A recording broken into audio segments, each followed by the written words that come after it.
Nothing মানে? নিচে অতগুলো মানুষের সামনে ওভাবে সিন ক্রিয়েট করে ডেকে আনলেন আর এখন বলছেন এমনি। আপনি কি জানেন আপনি আসার পরে ওখানে কি হচ্ছিল? আর্য এবার ধীরে স্থিরে ল্যাপটপটা একপাশে রেখে সোজা হয়ে বসল। তীক্ষ্ণ দৃষ্টি তৃষার কাজল কালো চোখের ওপর নিবদ্ধ করে শান্ত স্বরে বলল, মানুষের ভাবনায় বা কর্মকাণ্ডে আমার বিন্দুমাত্র কিছু যায় আসে না, তবে আমার লিভিং রুমের সোফায় বসে কেউ আমার পার্সোনাল প্রপার্টি নিয়ে ডিল করবে সেটা সহ্য করার মতো পেশেন্স আমার নেই। তৃষার নাক কুঁচকে বলল, পার্সোনাল প্রপার্টি? আপনি কি আমায় বাজারে কোনো কমোডিটি মনে করেন? আর ওই খালামণি তো জানতেন না যে আমি আপনার মানে আমরা বিবাহিত। আপনি ওনাকে এভাবে না বললেও পারতেন। বলতাম না? উনি তো আপনার জন্য লন্ডনের ব্যারিস্টার ঠিক করে ফেলছিলেন, তো আপনি কি চাচ্ছিলেন আমি ওনার সাথে অ্যাপয়েন্টমেন্ট ফিক্স করি? তৃষার কথা বাড়াল না। এই লোকের সাথে তর্কে জেতা মানে অরণ্যে রোদন করা। ও বিরক্তি নিয়ে গটগট করে দরজার দিকে পা বাড়ালো। ফালতু বকবক, আমি নিচে যাচ্ছি। তৃষা দরজার হাতলটা ধরতেই পেছন থেকে আর্যর সেই ভরাট গম্ভীর কণ্ঠস্বর বর্ষার মতো ওকে বিঁধল। 1 মিনিট তৃষা। তৃষা থেমে গেল, তবে পেছন ফেরল না। আবার কি?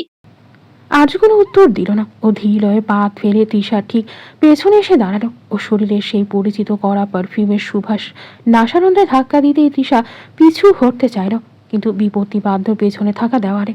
আর্য অত্যন্ত এগিয়ে এসে তৃষার দিকে না তাকিয়ে ওর একটা হাত নিজের হাতের মুঠোয় নিল। আর্যের এহেন আকস্মিক স্পর্শে থরথরিয়ে কেঁপে উঠল তৃষার ক্ষীণ কায়া। পরক্ষণে ওর অনুভূত হলো আর্য খুব সাবধানে ওর হাতের সাধারণ কাচের চুড়িগুলো একটা একটা করে খুলে টেবিলের উপর রাখছে। তৃষা বিস্ময় বিস্ফোরিত নেত্রে দেখল আর্য একজনা নিখুঁত কারুকাজ করা স্বর্ণের বালা বের করে ওর ফর্সা কবজিতে সেগুলো পরিয়ে দিচ্ছে।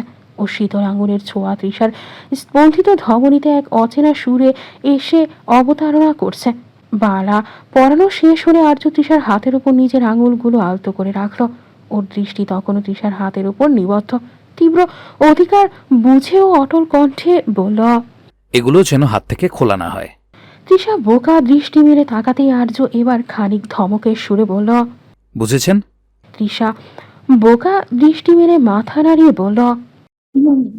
মুহূর্ত খানিক অতিবাহিত হতেও তৃষাকে এভাবে তাকিয়ে থাকতে দেখে আর্য ভ্রু কুচকে কিঞ্চিত আড়ষ্ট গলায় বলল। ওভাবে কি দেখছেন? তৃষা এবার একটু সাহস সঞ্চয় করে সরাসরি আর্যর চোখের দিকে তাকিয়ে হাতটা না ছাড়িয়ে বেশ চপল স্বরে পাল্টা প্রশ্ন করল। আসলে আমি একটা কনফিউশনে আছি মিস্টার। আপনার প্রবলেমটা কি ঠিক বলুন তো? একবার আপনি আপনি বলে বড্ড ফর্মাল হয়ে যান, আবার হুট করে তুমি বলে ইয়ে। না মানে আপনার সিস্টেম কি মাঝে মধ্যে হ্যাং করে নাকি? হ্যাঁ। আর্য মুহূর্তকালে স্তব্ধ হয়ে রইল। অতঃপর কি যেন ভেবে ও তৃষার কবজিটা আলতো করে ছেড়ে দিয়ে এক কদম পিছিয়ে দাঁড়ালো। পকেটে হাত গুজে জানালার বাইরের রোদ্দুরের দিকে তাকিয়ে খুব ধীর হয়ে বলল। নাথিং। তৃষা সন্দিহান দৃষ্টিতে আর্যর দিকে তাকিয়ে বলল। সত্যি তো নাকি আন্টির ছেলের কথা শুনে আপনি কি জেলাস হচ্ছিলেন? আর্য এবার সরাসরি তৃষার চোখের মনির দিকে চাইল। সেই দৃষ্টিতে শত সহস্র অব্যক্ত শব্দের আনাগোনা। অথচ ও পরক্ষণেই নিজেকে সামলিয়ে গম্ভীর্যে নিজেকে আবৃত করে বলল, জেলাস? Just protective. নিজের একান্ত ব্যক্তিগত জিনিসের অন্য কারোর নজর পড়া আমি একদমই পছন্দ করি না। That's it. আজ তৃষার প্রস্থানের পর কিঞ্চিত নিস্তব্ধতা নেমে এসেছিল প্রাঙ্গণে। পরক্ষণেই পুনরুদ্যমে শুরু হলো হলুদিয়া আয়োজন। চারিদিকে হলুদ শাড়ির বর্ণিল ছটা আর গাঁথা ফুলের উগ্র সুবাসে উৎসবের আমেজ এখন তুঙ্গে। সবাই আবার মেতে উঠেছে হাসি ঠাট্টায়। তবে সেই মহিলাটি অর্থাৎ লিমা খানম তখনও বিস্ময়ের ঘোর কাটিয়ে উঠতে পারেননি। তিনি আমতা আমতা করে জাহানারা বেগমের দিকে তাকিয়ে কিঞ্চিত অপ্রস্তুত গলায় বললেন, জাহানারা, তুমি একবারও বললে না যে এটি তোমার বড় ছেলের ঘরনি? আমি তো আকাশ থেকে পড়লাম। আর তোমার ছেলে যেভাবে সবার সামনে হংকার দিয়ে উঠল, বাপ রে! জাহানারা বেগম একগাল হেসে মহিলার দিকে তাকিয়ে বললেন, আরে বোন, আমি তো বলতে যাচ্ছিলাম, কিন্তু তার আগেই তো। ওনাকে কথা শেষ করতে না দিয়ে মহিলাটি লজ্জিত মুখে শাড়ির আঁচলটা একটু টেনে বললেন, তা তো দেখলেমই, কিন্তু কত বড় লজ্জা পেতে হলো আমায় বলো তো। আমি তো ভেবেছিলাম তোমার এই মিষ্টি মেয়েটি কখনো কুমারী।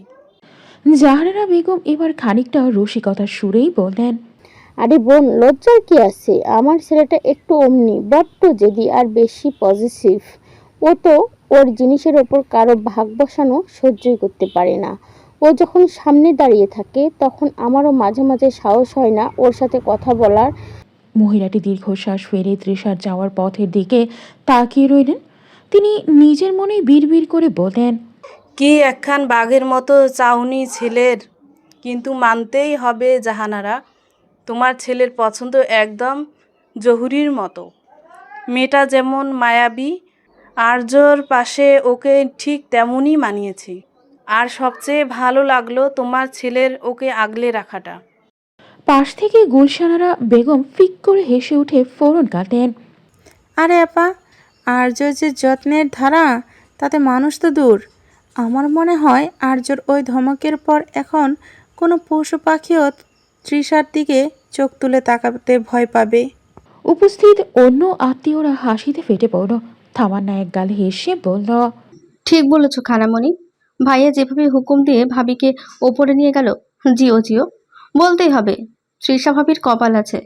পাশ থেকে রাইসা দীর্ঘ নিঃশ্বাস ছেড়ে বলল, হ্যাঁ রে আপু, তিশা ভাবি মনেরই কপাল, আর আমাদেরগুলো হুদায় হুদায় চার আঙ্গুলেরই হইছে। কিছুক্ষণ বাদে সেখানে ধীরলয় উপস্থিত হলো তৃষা। তামান্না আর রাইসার খুনসুটি তখনও থামেনি। এমন সময় হুট করেই তৃষাকে পুনরায় সেখানে পদার্পণ করতে দেখে উপস্থিত সবার মাঝে মৃদু হাসির হিল্লোল বয়ে গেল। তৃষা কিছুটা লজ্জিত ও কুণ্ঠটি চরণে এগিয়ে আসতেই রাইসার রসিকতার সুরে বলে উঠল, ও বাবা, ভাবিমণি যে আবার ফিরে এলে, তা ভাইয়ার কাছ থেকে এখন অনুমতি মিলল তাহলে, নাকি আবার কিছুক্ষণ বাদেই রুমে ডাকবে? হ্যাঁ। তৃষা আরক্ত মুখে নত নেত্রে দাঁড়িয়ে রইল। গুলশানারা বেগম এর গাল টিপে দিয়ে টিপ্পনি কাটলেন। ছেলের আমার চোখে হারানোর প্রেম, এক মুহূর্ত চোখের আড়াল হওয়ার জো নেই। তা মা, আর্য কি উপর থেকে দূরবীক্ষণ যন্ত্র দিয়ে নজর রাখছে, নাকি সাথে কোনো বডিগার্ড পাঠিয়েছে?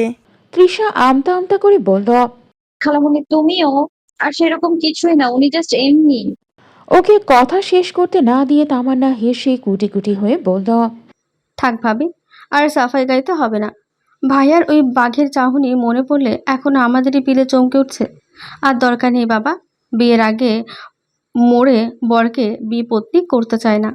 আসর জুড়ে যখন এই মধুর হাস্য কল্লোল আর রসাত্মক বাক্যালাপের জোহার বইছে, ঠিক তখনই এক কোণে সোফায় বসে থাকা মায়ার অবয়বে কালবৈশাখীর মেঘ ঘনীভূত হলো।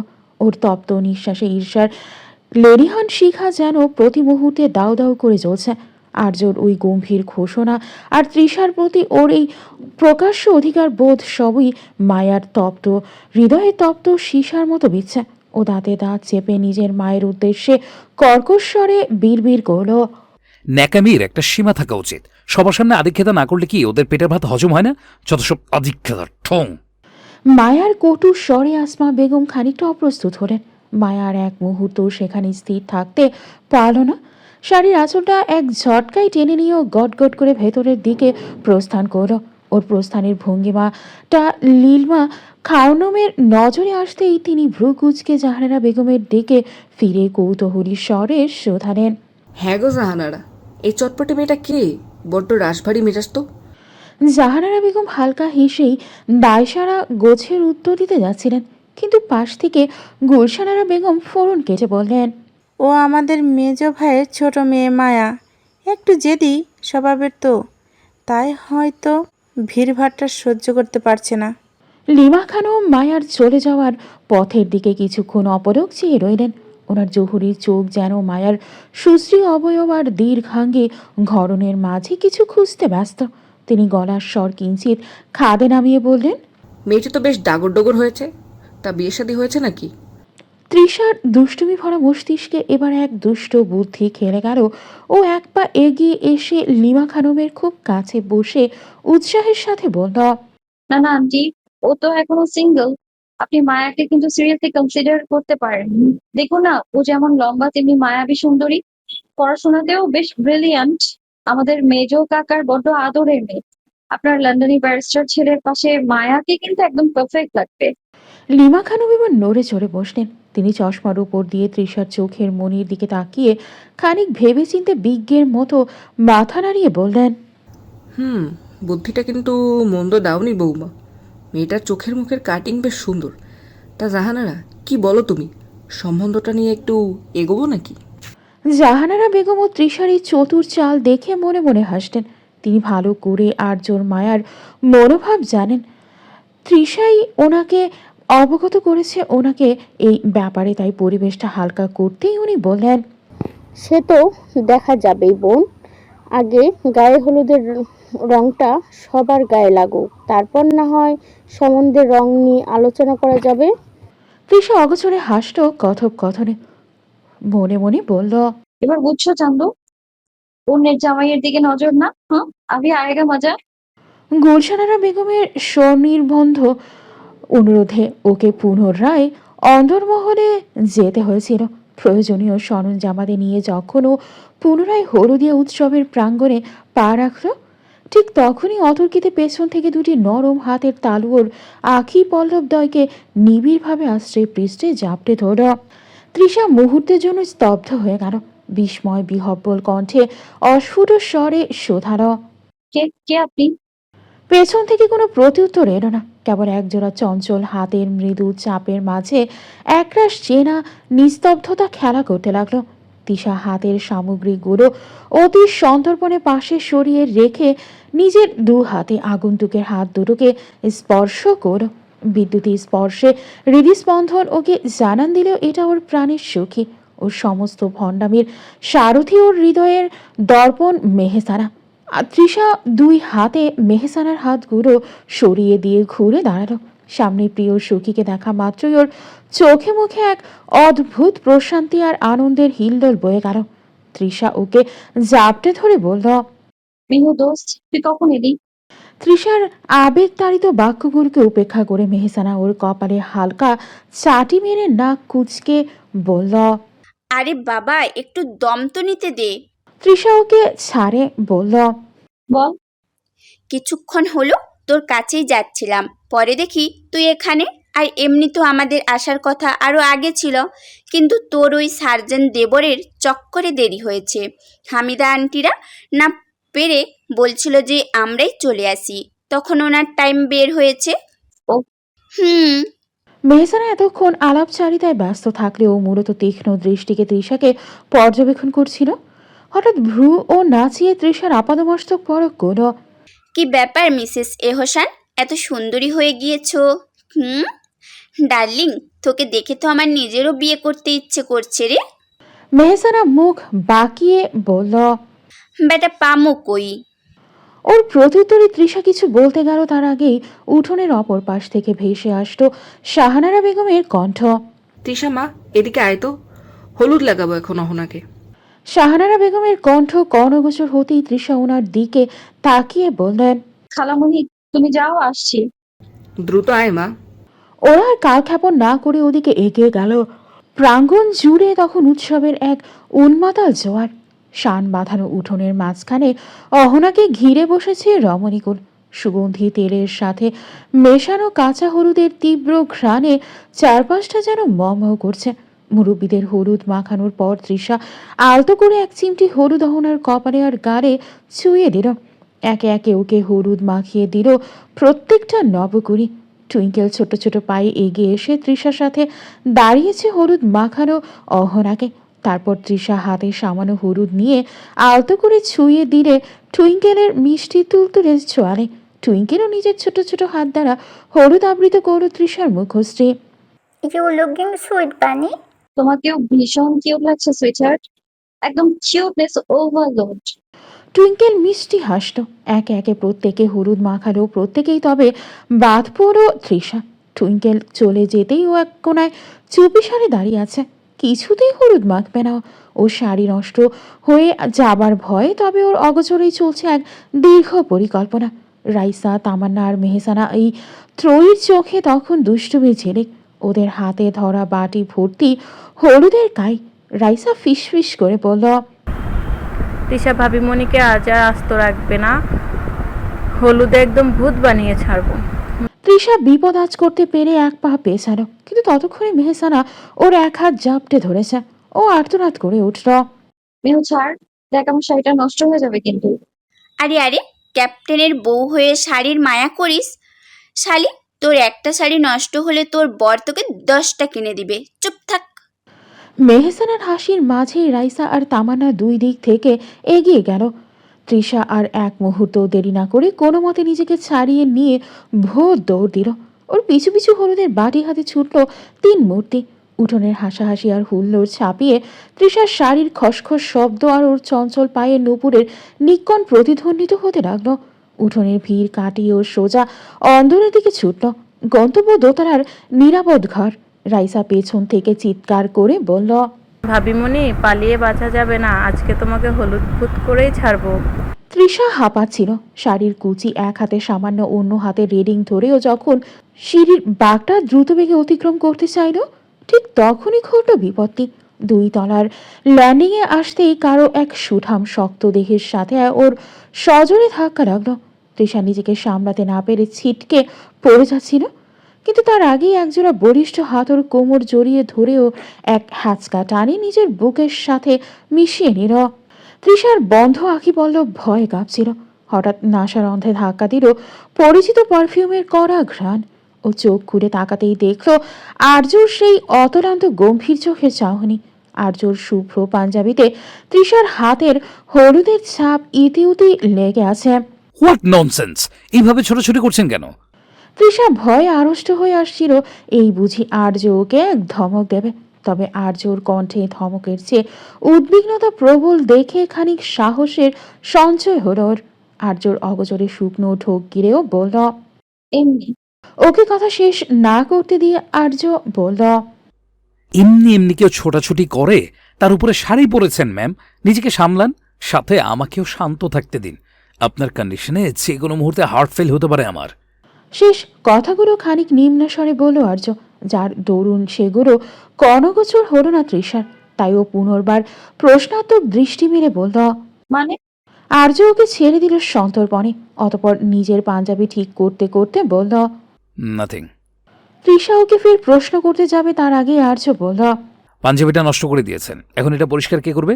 আমি কি জানি? তৃষা তৎক্ষণাৎ ওখান থেকে কেটে পড়তে গেলেই আর্য ওর হাত আঁকড়ে নিজের কিছুটা কাছাকাছি টেনে এনে বলল, আপনি কি জানেন মানে?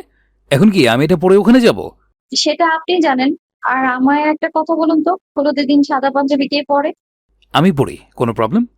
না, কোনো প্রবলেম নেই। আর আপনি যখন পড়েনি তাহলে আমাকে বলছেন কেন?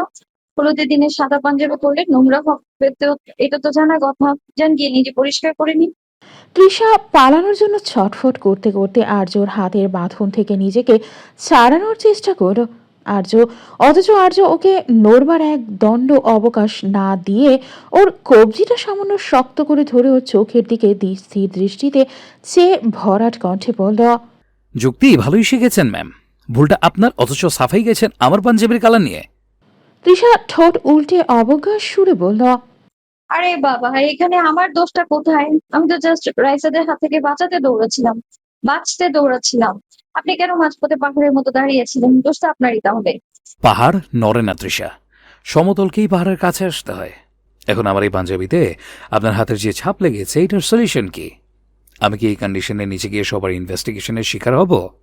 তৃষা অপ্রস্তুত হয়ে এদিক ওদিক তাকিয়ে আমতা আমতা করে বলল, আপনি না বড্ড বেশি খুঁতখুঁতে স্বভাবের।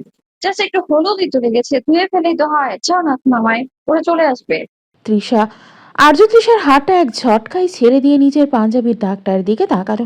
ওর চোয়াল শক্ত করে গম্ভীর গলায় বলল, ছাড়লাম, তবে মনে রাখবেন এই ড্যামেজ কন্ট্রোল কিন্তু আপনাকেই করতে হবে। এখন যান, নিজেকে হলুদ ভূত হওয়ার হাত থেকে বাঁচান। আপনার এই ক্লামজেনেস সামলাতে আমার সিস্টেম এমনিতেই ওভারলোডেড। তৃষার এক মুহূর্ত দাঁড়ালো না। আর্যর এই তীব্র চাহনি আর গাম্ভীর্য মাখা ধমকের রেশ থাকতেই ওর শাড়ির কুচির সামনে নিয়ে চিলের মতো দৌড় দিয়ে সিঁড়ি বেয়ে উপরে উঠে গেল। যাওয়ার সময় ওর নুপুরের দ্রুত লয়ের ঝঙ্কার আর্যর কানে এক অদ্ভুত প্রশান্তি দিয়ে গেল। আর্য স্থির হয়ে দাঁড়িয়ে নিজের মনেই বিড়বিড়িয়ে বলল, ক্রেজি গার্ল, আপনাকে সামলানো আর মাঝ সমুদ্রে জাহাজ চালানো দুটোই সমান চ্যালেঞ্জিং। হঠাৎই প্রাঙ্গণের সাউন্ড বক্সে বেজে উঠল এক সুরেলা লহরী। গানের লাইনগুলো যেন আর্যর সঙ্গে হুবহু মিলে গেল। অজান্তেই হাত রাখল নিজের বুকের বাঁ পাশে। স্পষ্ট টের পেল হৃদযন্ত্রের অবাধ্য কম্পন। এদিকে তৃষাকে ধাওয়া করার তীব্র উন্মাদনায় ছুটতে ছুটতে কখন যে দিগ্ভ্রান্ত হয়ে অন্দরের গোলক ধাঁধায় পথ হারিয়েছে তার হুঁশ নেই মেহসানার। হাতে ধরা হলুদের বাটিটা সামনেও যখন করিডোরের শেষ বাঁকটার সজোরে অতিক্রম করতে চাইল, ঠিক তখনই বাঁধল বিপত্তি। দীর্ঘকায় এক সুঠাম অবয়বের সাথে সজোরে সম্মুখ সংঘাত ঘটল ওর। মুহূর্তের অসাবধানতায় হাতের হলুদের বাটিটা নিয়ন্ত্রণ হারিয়ে ছিটকে গিয়ে পড়ল সম্মুখে দণ্ডায়মান পুরুষটির নীল রঙা পাঞ্জাবির ঠিক বক্ষস্থলে। হলুদের গাঢ় প্রলেপটি মুহূর্তেই নীল অম্বরে এক বিসদৃশ মানব চিত্রের অবতারণা করল।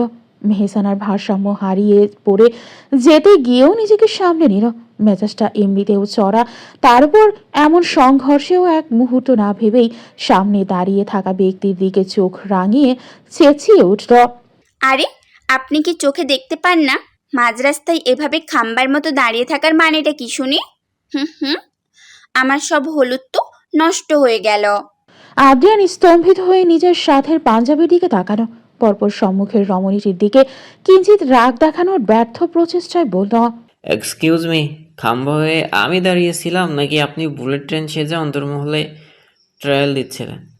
নিজের অকাজের দায় অন্যের ঘাড়ে চাপানোটা কি আপনার নিয়মিত অভ্যাস হয়েছে নাকি?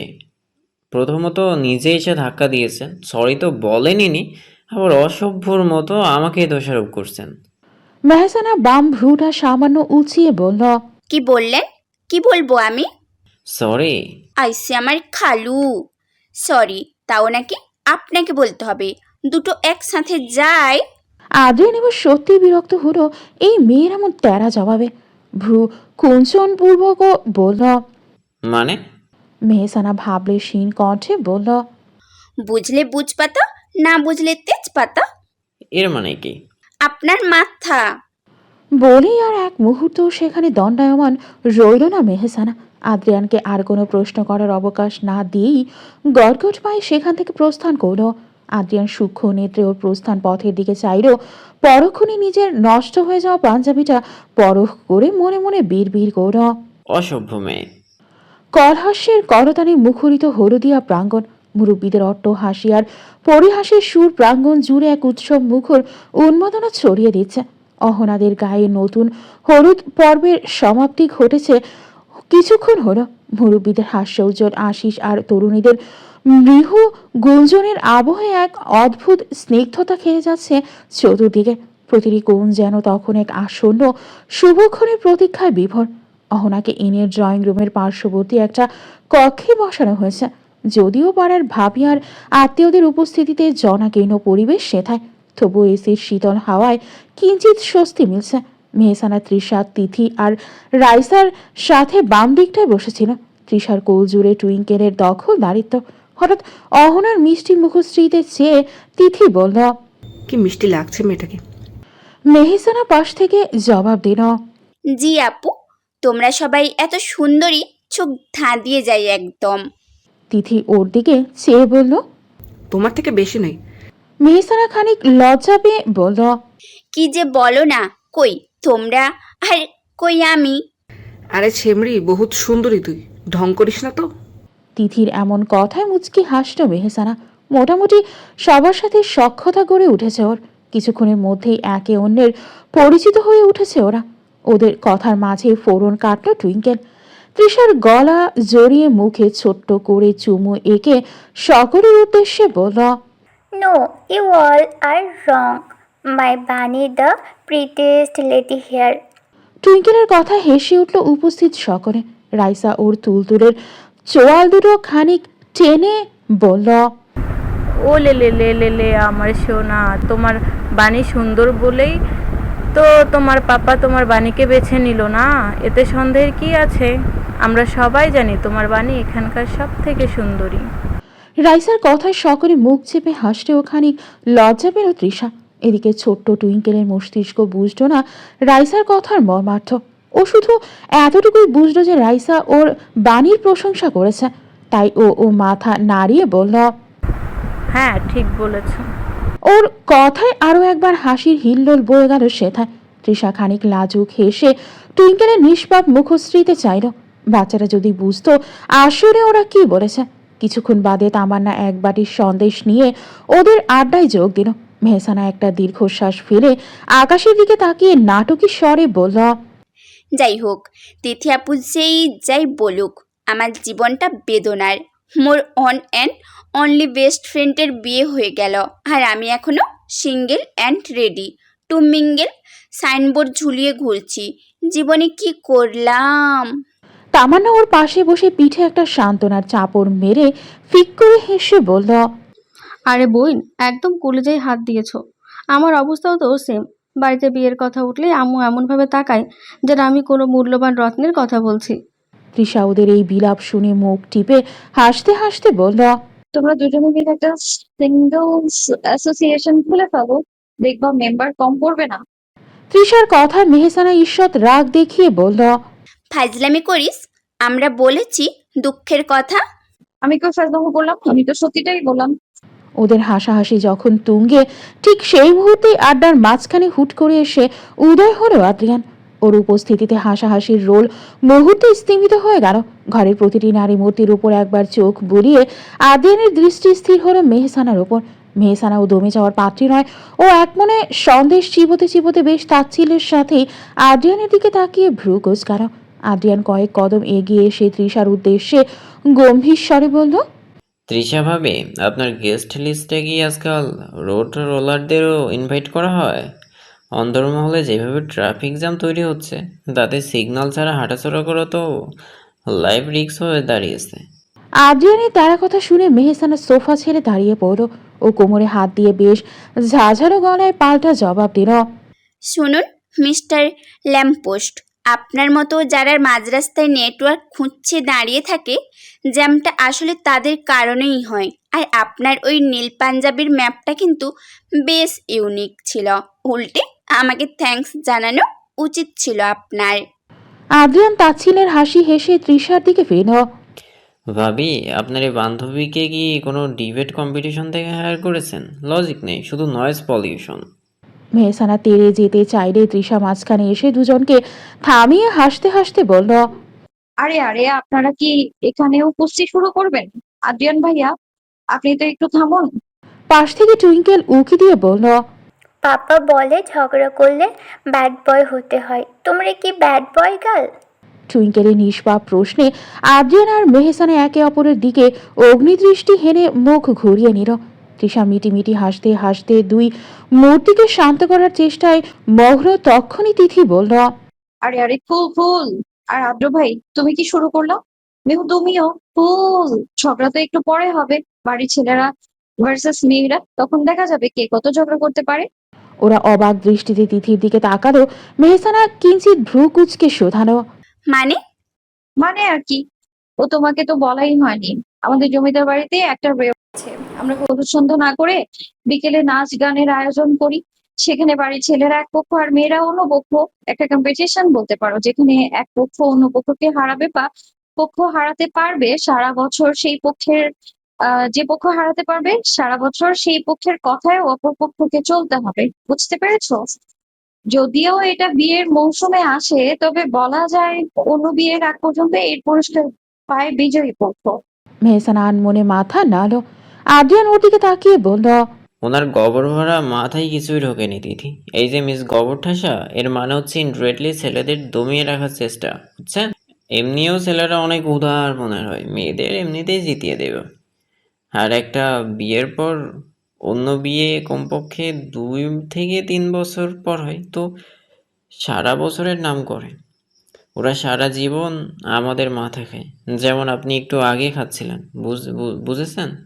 মেহসানা রেগে তেড়ে যেতে গিয়েও কিছু বলল না। আসলে ও প্রথমেই বুঝেছিল না, তাই ও কথা ঘুরিয়ে বলল, থাক, আমি পাগলকে বেশি কিছু বলি না। উদাসীন অপরাহ্নের ম্লানিমায় তালুকদার মঞ্জিলের বিস্তৃত প্রাঙ্গণ আজ এক নব্য যৌবনের উৎসবে মাতোয়ারা। মাথার উপর শামিয়ানার গাঢ় নীল আর হলদেটে কাপড়ের আড়ালে সূর্যের তপ্ত রশ্মিগুলো নতি স্বীকার করেছে। সমগ্র চত্বর জুড়ে স্নিগ্ধতা বিরাজমান। রমণী আর পুরুষারী উপস্থিতিতে মুখরিত হয়েছে স্থানটা। চতুর্দিকে তখন এক মিষ্টি লড়াইয়ের দামামা। চমকপ্রদভাবে সেখানে উপস্থিত আর্য। যদিও ওকে আনাটা এতটাও সহজসাধ্য ছিল না, তবুও সকলের জোর জবরদস্তিতে এক প্রকার বাধ্য হয়েও এসেছে এখানে। পার্শ্ববর্তী পুষ্প সজ্জিত আসনে বসে আছে অহনা আর শাহরিয়ার। হাত তার দুপাশের বিন্যস্ত আসনগুলিতে বসা সকলে। মাঝখানে সুবিস্তৃত স্থানটায় উৎসবের আয়োজন। হঠাৎ সঞ্চালক হিসেবে সেখানে উপস্থিত হলো সৌভিক। দরাজ গলায় ঘোষণা করল, লেডিস অ্যান্ড জেন্টলম্যান, লড়াইটা আজ সম্মানের। দেখা যাক কারা হারে আর কারা জিতে।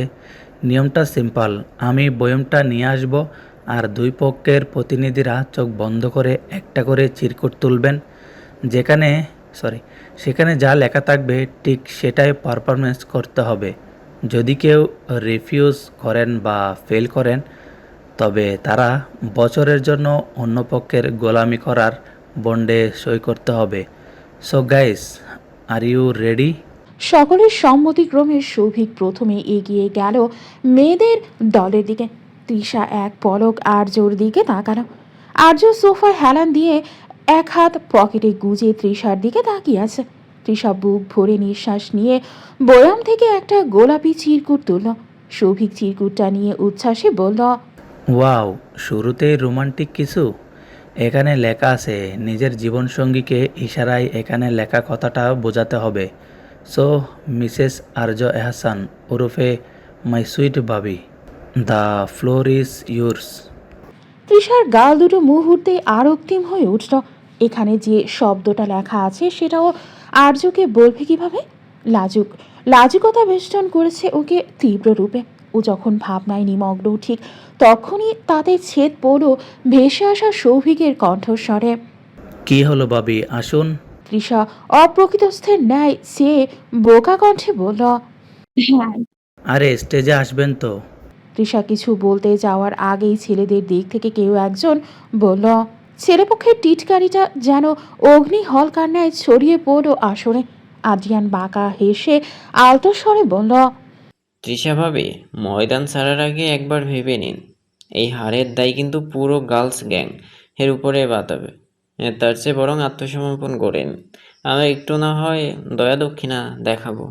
ওর কথায় ছেলেদের পক্ষ থেকে হাসির হররা বয়ে গেল ফের। তৃষার আত্মসম্মানে যেন মৃদু টোকা লাগলো। হয়তো ও একবার তীক্ষ্ণ চোখে আদ্রিয়ানের দিকে তাকালো। পরক্ষণে ওর দৃষ্টি গিয়ে স্থির হলো সোফায় আয়েশ করে বসা আর্যর ওপর। আর্য নির্লিপ্ত ভঙ্গিমায় বুকে হাত গুজে এদিকেই চেয়ে আছে। তৃষার জেদটা মুহূর্তেই চারা দিয়ে উঠল। ও শাড়ির আঁচলটা দৃঢ়ভাবে কাঁধে রেখে গটগট পায়ে সামনে গিয়ে দাঁড়ালো। মেহসানা পাশ থেকে চিৎকার করে উৎসাহ জুগিয়ে বলল, কিল ইট তিসা, দেখিয়ে দে এই ব্রিটিশ আমলের খাম্বাদের যে আমরা কারোর থেকে কম নই। তৃষা মঞ্চের মতো সাজানো সেই ফাঁকা জায়গাটার মাঝখানে গিয়ে দাঁড়ালো। ওর সামনেই আর্য বসে। চারিদিকের হই হুল্লোড় যেন এক পলকে স্তিমিত হয়ে এলো। সকলের কৌতূহলী দৃষ্টি তৃষার উপর নিবদ্ধ। সৌভিক আড়ালে গিয়ে ফিসফিস করে চিরকুটের লেখাটা আর্যকে দেখানোর চেষ্টা করে আর্য হাত তুলে ওকে থামিয়ে দিল। ও চায় তৃষা নিজেই যেন ওকে বুঝিয়ে দেয়। তৃষা এক গভীর দীর্ঘশ্বাস নিল। চিরকুটে লেখা ছিল, আই লাভ ইউ। মূলত দেব আর পায়েলের ভারতীয় চলচ্চিত্রের নাম অবলম্বনে এটা দেওয়া হয়েছে। কিন্তু ও এই জিনিসটা সকলের সম্মুখে আর্যকে কিভাবে বোঝাবে? ও অস্থিরভাবেই নিজের আঙুল মটকাতে লাগলো। ওর কম্পিত অধর আর আরত নয়ন এক অবাধ্য ব্যাকুলতায় বারংবার আর্যর দৃষ্টি ছুঁয়ে যাচ্ছে। অতঃপর চারদিকের নিস্পন্দন নীরবতাকে সাক্ষী রেখেও প্রথমে ডান হাতটি নিজের দিকে ইশারা করল। তারপর দুই হাতের আঙ্গুলদ্বয় দ্বারা হৃৎপিণ্ডের অবয়ব তৈরি করে পরক্ষণেই তর্জনী তুলে আর্যর প্রশস্ত বক্ষস্থলে স্থির করল। নিস্তব্ধ মজলিসে সকলের ভ্রুকুঞ্চিত বিস্ময় এখন তুঙ্গে। প্রত্যেকেই সরু নেত্রে অবলোকনপূর্বক ওর ইশারার মানে বোঝার চেষ্টা করছে। ঠিক তখনই নীরবতা চিরে প্রতিধ্বনিত হলো আর্যর ভরাট কণ্ঠস্বর, আই লাভ ইউ। আর্য উত্তরে দুনয়নে লজ্জার গাঢ় আস্তরণ পড়ল তৃষা। উপস্থিত সকলের বিস্ময় মাখা দৃষ্টির সম্মুখে তৃষা ধীর লয়ে ঘাড় নেড়ে আর্যর চোখের দিকে চাইল। ওর সেই সলজ্জ মৌনতাই যেন সহস্র শব্দের বাংময় রূপ নিল। মৃদু স্বরেও শুধু উচ্চারণ করল। হ্যাঁ। সঙ্গে সঙ্গে নিস্তব্ধতা ভেঙে হর্ষধ্বনিতে ফেটে পড়ল চারপাশ। সৌভিক এগিয়ে এসে বলল, ব্রো ভাইয়া, ভাবি জাস্ট অসাম, তোমাদের কেমিস্ট্রি তো হেভি। তৃষা সলজ্জ হেসে কাঙ্ক্ষিত আসনে গিয়ে বসল। পুনরায় শুরু হলো খেলা। একে একে প্রত্যেকে জোড়া কপত কপতির মধ্যে হাড্ডাহাড্ডি লড়াই সংঘটিত হলো। চিরকুট তোলার পালা এবার আসলো মেহেসানার। ও আর দৃষ্টিতে আদ্রিয়ানের দিকে তাকিয়ে একখানা চিরকুট তুলল। সেখানে বড় বড় অক্ষরে লেখা, নিজের সবচেয়ে অপছন্দনীয় মানুষটাকে গানে গানে কিছু বলো। চিরকুটটা পরেই এক কুটির হাসি হাসল মেহেসানা। ওর দৃষ্টি সরাসরি আদ্রিয়ানের দিকে নিবদ্ধ হলো। ভনিতা না করে ও গাইতে শুরু করো, পায়ে পা তুলে বাঁধিয়া ঝগড়া, দিন রাত করিস খিটমিট খিটমিট, কখন যে মাথাটা গরম হয়ে যায়, ভাঙবো মাথা তোর ঠিক ঠিক ঠিক ঠিক, রং বাচ চ্যাংড়া হো হো হো, ঠক বাচ নোংরা হো হো হো। গানের সুর সঙ্গে ওর বিদ্রুপাত্মক চাহনি আর তেরা ইশারা দেখে পুরো আসরে হাসির রোল পড়ে গেল। আদ্রিয়ান ঠিকই বুঝেছে ওকে বুঝিয়ে গান গাইছে মেহেসানা, তবে ও কি দমবার পাত্র নাকি? ও নিজের আসন ছেড়ে তৎক্ষণাৎ উঠে দাঁড়িয়ে ওর দিকে এগিয়ে যেতে যেতে গাইতে শুরু করো, চল তুইও তো পেতনি হো হো, হিংসুটে ভূতনি হো হো। মেহেসানা ওর দিকে তেড়ে গিয়ে গাইল, এই বাঁদর মুখ তেদর ছেলে, দেখলে জলে গাহে, এই বাঁদর মুখ তান্দড়া ছেলে, দেখলে জলে গাহেট ইউ। আদ্রিয়ানও ওর দিকে এগিয়ে গিয়ে গাইল, আরে পেছিমুখী ধরে খুকে, যারে ফুটে যায় হেটিও। ওদের গানের শান্ত পরিবেশ মুহূর্তে রণক্ষেত্রে পরিণত হয়েছে। তৃষা, তামান্না, রাইসা কোনো মতে মেহসানাকে ওদের পাশে এনে বসিয়েছে। সৌভিক হাসতে হাসতে আবার সকলের সম্মুখে এসে দাঁড়ানো, নিজেকে সামলানোর ব্যর্থ প্রচেষ্টা চালিয়ে বলল, সরি, বাট আদ্র ভাইয়া তো রীতিমতো পাশের বাসার জরিনার মার মতো তেড়ে গেছিল। আল্লাহ। ও ফের হাসল। অতঃপর বলল, সে যাই হোক, হাড্ডাহাড্ডি লড়াই চলমান, দুই পক্ষেরই স্কোর সমান। তো এবার জ্যাকপট রাউন্ড। নিয়ম হচ্ছে, আমি এখন একটা ওয়ার্ড বলবো, আর সেটাই দিয়ে যেই পক্ষ প্রথমে গান গাইতে পারবে তারাই আজকের উইনার। সৌভিকের একটি ঘোষণার মধ্য দিয়েই উত্তেজনার পারোত্তুঙ্গে চড়ল। সকলে উৎসুক দৃষ্টিতে চেয়ে আছে কখনো শব্দটা বলবে। হঠাৎ সকলের অপেক্ষার অবসান ঘটিয়ে সৌভিক বলল, আর শব্দটা হচ্ছে দ। সঙ্গে সঙ্গে কেউ কিছু বুঝে ওঠার আগেই তৃষা গেয়ে উঠল, দেখতে বর্বর, কিন্তু আস্ত বর্বর। একটা জুটে গেছে কপালে, দেখতে হ্যান্ডসাম কিন্তু ফেলুরাম, ফেসে গেছি আমি অকালে। শেষ কড়িটুকুর সমাপ্তি ঘটিয়ে তৃষা একবার আর চোখে পরখ করল। তবে ওর নির্লিপ্ত ভঙ্গিমার দরুন ও মনোভাব বুঝতে ব্যর্থ হলো তৃষা। এদিকে মেয়ে পক্ষ হৈ হৈ করে উঠল। স্নিগ্ধ প্রভাতের আগমন। নীলিমার বক্ষ জুড়ে তপ্ত অরুণের রক্তিম আভার স্ফুরণ ঘটেছে খানিক পূর্বেই। তবে তালুকদার মঞ্জিলে আজ নিস্তব্ধতার বিস্তার বেশ প্রকট। উৎসব মুখর পরিবেশেও কেমন গুমটবদ্ধ থমথমে অবস্থা বিরাজমান সেথায়। কারণটা অবশ্য কারো অজ্ঞাত নয়। এজন্যই বাড়ির রমণীদের তত একটা ঘাটাচ্ছে না কেউ। খাবার টেবিলেও শুনশান নীরবতা, টু শব্দ করছে না কেউ। হঠাৎ নীরবতার অবসান ঘটিয়ে কর্ণগোচর হলো টুইঙ্কেলের প্রাণবন্ত মিষ্টি কণ্ঠস্বর। তৃষাকে উদ্দেশ্য করেও বলল, তোমরা সবাই আজকে এমন সাইলেন্ট মোডে কেন বানি? তান্নু, পিপি, মিমি, রাইসি কেউ কিছু বলছে না কেন? তৃষা অবশ্য অন্যদের মতো ততটাও গুরুতর মেজাজে নেই, তবুও নিজেকে বেশ গুরুগম্ভীর দেখানোর ব্যর্থ প্রচেষ্টা অব্যাহত রেখেছে। তবে টুইঙ্কেলের প্রশ্নে সে নাটকের ইস্তফা ঘোষিত হলো যেন। তৃষা মুচকি হেসে বলল, ওদের আজ একটু মন খারাপ শোনা। টুইঙ্কেল বাচ্চা সুলভ কৌতূহলী কণ্ঠে শোধার। কেন? তৃষা ওর প্রশ্নের জবাব কিছু বলতে যাওয়ার আগেই পার্শ্ববর্তী চেয়ার থেকে ভেসে এলো আদ্রিয়ানের কণ্ঠস্বর। বিপরীতে বসে থাকা মেহসানার দিকে এক ঝলক আর দৃষ্টিতে চেয়েও বলল। ওর কথা শেষ হতেই মেহসানা অগ্নিদৃষ্টি হেনে ওর দিকে চাইল। সঙ্গে সঙ্গে মুখে কুরু পাঠল আদ্রিয়ান। তৃষা ঠোঁট চেপে হাসল। খাবার টেবিলে বাড়ির লোকজনের পাশাপাশি নানা আত্মীয়ের অবস্থান হওয়ায় মেহসানার প্রতিবাদ শুধুমাত্র এই দৃষ্টিতেই সীমাবদ্ধ রইল, আর কিছু বলল নাও। টুইঙ্কেল আদ্রিয়ানের কথায় বুঝদারি নেয় মাথা নাড়িয়ে গোলাপি ঠোঁটদয় গোল করে বলল। ও তৃষা আর ওকে কথা বলতে না দিয়ে মাতৃসুলভ কণ্ঠে বলল, হুম, এবার প্লেটের সবটুকু ফিনিশ করো তো দেখি। ফার্স্ট মাম্মা। ওকে বানি। ও আর কথা না বাড়িয়ে ঝটপট খেতে শুরু করলো। তৃষা ওর দিকে এক ঝলক তাকিয়ে ফের মনোনিবেশ করলো খাওয়ায়। তবে খেতে খেতেই ওর স্মৃতির পাতায় দোলা দিল কালকের ঘটনাটা, যার পর থেকে রীতিমতো বিক্ষোভ শুরু হয়েছে বাড়ির আঙিনায়। গতকাল জমিদার বাড়ির সেই প্রাঙ্গণ রণক্ষেত্রের চেয়ে কোনো অংশে কম ছিল না। দীর্ঘ লড়াইয়ের পর ফলাফল যখন অমীমাংসিত রইল, তখন আয়োজক পক্ষ সকলে বিজয়ী ঘোষণা করে শান্তি চুক্তির প্রস্তাব দেয়। কিন্তু অন্দরমহলের রমণীদের জেদি মন সেই সমঝোতা মানতে নারাজ। পরাজয়হীন এই জয় যেন তাদের কাছে পরাজয়ের চেয়েও গ্লানিকর ঠেকেছে। পুরুষ পক্ষের সেই অবজ্ঞাসূচক হাসি আর তর্কের রেশ এখনও থমথমে কুয়াশার মতো ডাইনিং টেবিল জুড়ে বিরাজ করছে। ওদিকে পুরুষকুল নির্বিকার হলেও নারীকুলের অন্তরে তখনও ক্ষোভের দাবানল জ্বলছে। এক অঘোষিত শীতল যুদ্ধের সূচনা হয়েছে অন্ধর মহলে। তবে তৃষা এই দ্বন্দ্বে নিস্পৃহ। জয় পরাজয় যাই হোক না কেন, আর্যর শাসনের তর্জনী যে তাকেই সইতে হবে এই ধ্রুব সত্য তার জানা। মধ্যাহ্নের অলস রোদ্দুরেও তালুকদার মঞ্জিরের অন্তর্মহলে তন্দ্রাচ্ছন্নতার লেশমাত্র নাই।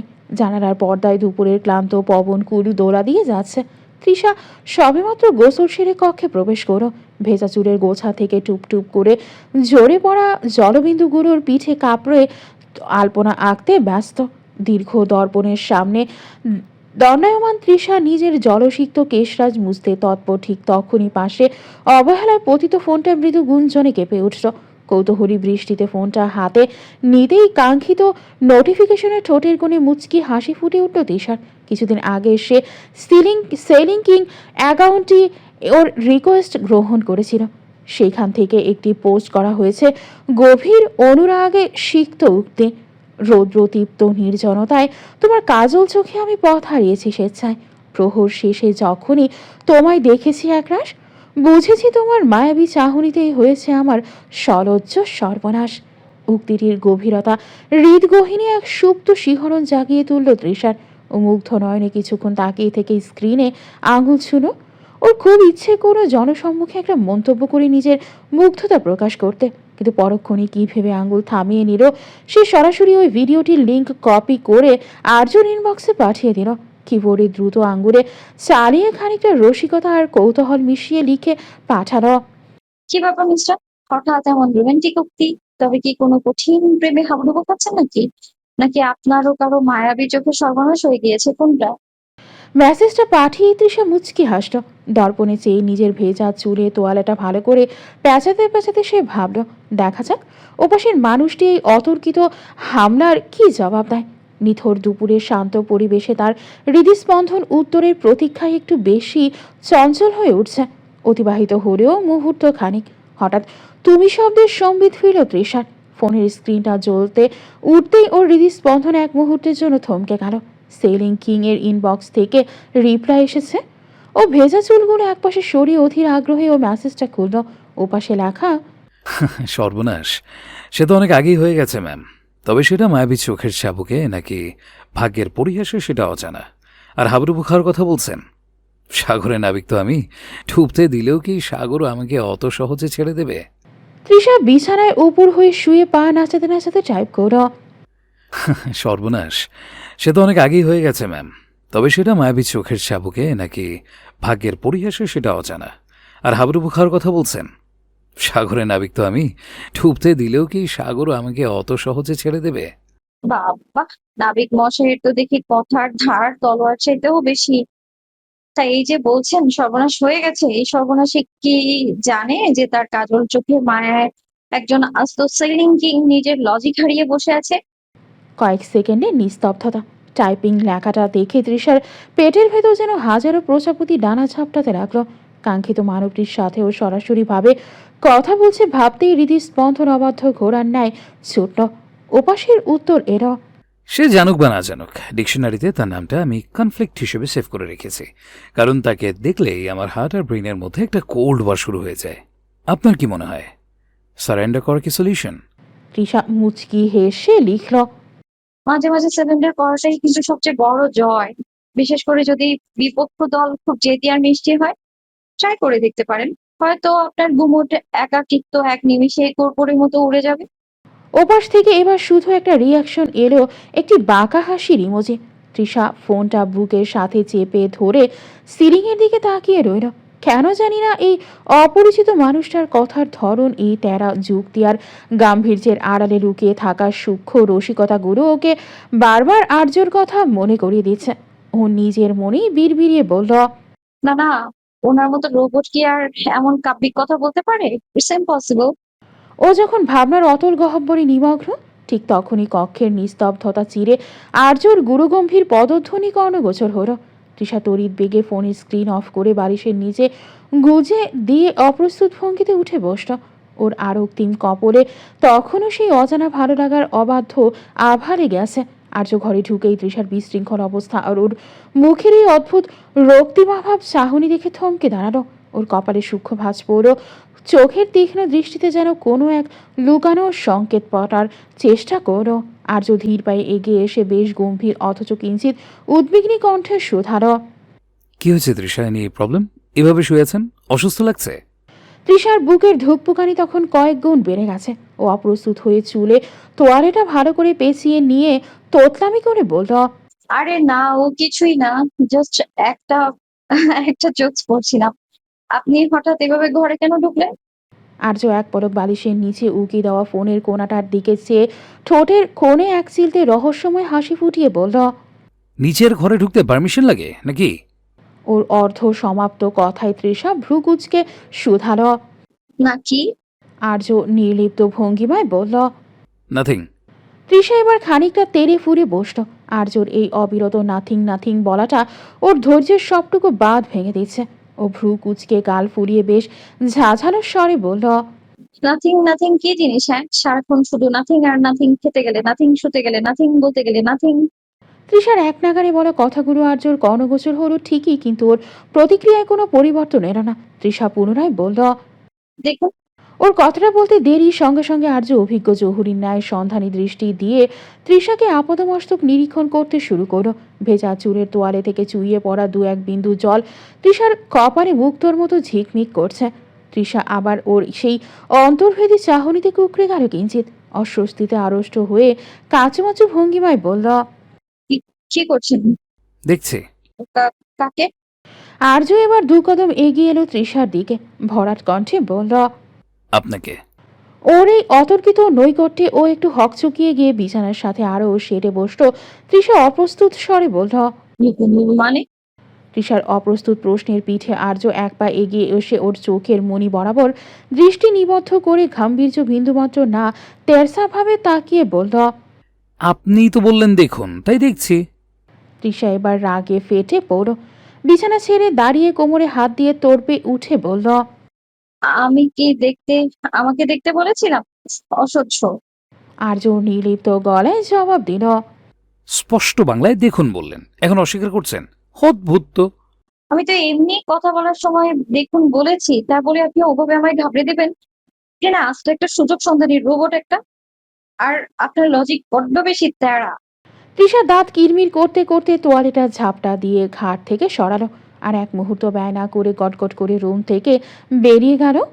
আর্যর সঙ্গে দীর্ঘ হোক বাগবিতণ্ডার সমাপ্তি ঘটিয়ে তৃষা আনমনের দোতলার করিডোর ধরে হাঁটছিল চঞ্চল পদক্ষেপে। তবে সিঁড়ির অভিমুখে এগোতেই হঠাৎ ওর চটুল চলন স্তিমিত হয়ে এলো। সিঁড়ির ঠিক ওপরের ধাপটায় একফালি অবাধ্য রোদ এসে পড়েছে, যেখানে মেঝের মসৃণতা কেমন যেন এক বিষদৃশ আর পিচ্ছিল ঔজ্জ্বল্যে চকচক করছে।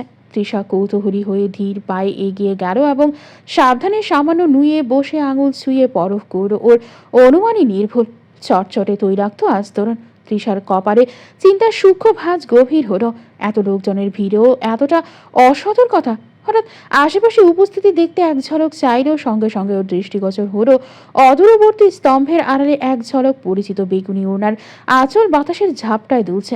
ওকে চাইতে দেখেই সরে গেল সেটি। ব্যাস, তৃষার বুঝতে বাকি রইল যে কাজটা কার মস্তিষ্ক প্রসূত। তবে তৎক্ষণাৎ কোনোরূপ প্রতিক্রিয়া না দেখিয়েও পাশ থেকে একজন পরিচারিকাকে ডেকে স্থানটা পরিষ্কার করে দেওয়ার জন্য বলল। বানি, ও বানি। আকস্মিক পেছন থেকে ভেসে আসা মিষ্টি কণ্ঠটায় পিছু ফিরে যায় তৃষা। টুইঙ্কেল গাল ফুলিয়ে দু হাত কোমরে দিয়ে দাঁড়িয়ে আছে। তৃষা খানিক এগিয়ে গিয়ে ওর সামন উচ্চতায় হাঁটু মুড়ে বসে বলে, ইয়েস প্রিন্সেস। তুমি কই ছিলে? হ্যাঁ, এই তো গোসলে গিয়েছিলাম। গোসল করতে এত টাইম লাগে বুঝি? ইদানিং আমি নোটিস করছি তুমি আমাকে একদম প্রায়োরিটি দাও না, একদম আদর করো না। টুইঙ্কেলের এমন বাচ্চামিপূর্ণ অভিমানী সুরে তৃষা নিজেও ঠোঁট ওল্টায়। ওর আদুরে তুলতুলে চোয়ালে নিজের নরম হাত ঠেকিয়ে বলে, তাহলে তো বানি পচা হয়ে গিয়েছে প্রিন্সেস, বাট আমি খুব করে সরি। আসলে এত মানুষের ভিড়ে তো, এন্ড আই প্রমিস ঢাকায় ফিরে আমরা আবার আগের মতো খেলা করবো, ওকে? টুইঙ্কেল পূর্বের ন্যায় গাল ফুলিয়ে বলল। প্রমিস তো? তৃষা ওর কনিষ্ঠ আঙ্গুলটি বাড়িয়ে দিয়ে টুইঙ্কেলের ছোট আঙ্গুলের সাথে আলতো করে জড়িয়ে বলল। Pinky promise sweetheart. টুইঙ্কেলের মেঘাচ্ছন্ন মুখশ্রীতে এবার স্বচ্ছ রৌদ্রের দেখা মিলল। তৃষা ওকে পাঁচাকোড়া করে কোলে তুলে নিয়ে ওর নাকে নিজের নাক ঘষে আদর করে দিল। এই যে মিস্টার হনুমান, আমার রুমে উকিঝুঁকি দিচ্ছেন কেন শুনি? হুম হুম। আদ্রিয়ান দরজার ফ্রেম থেকে দ্রুত মাথা সরিয়ে নিয়ে পকেটে হাত গুজে বেশ ভাবলেশীন ভঙ্গিতে দাঁড়ায়।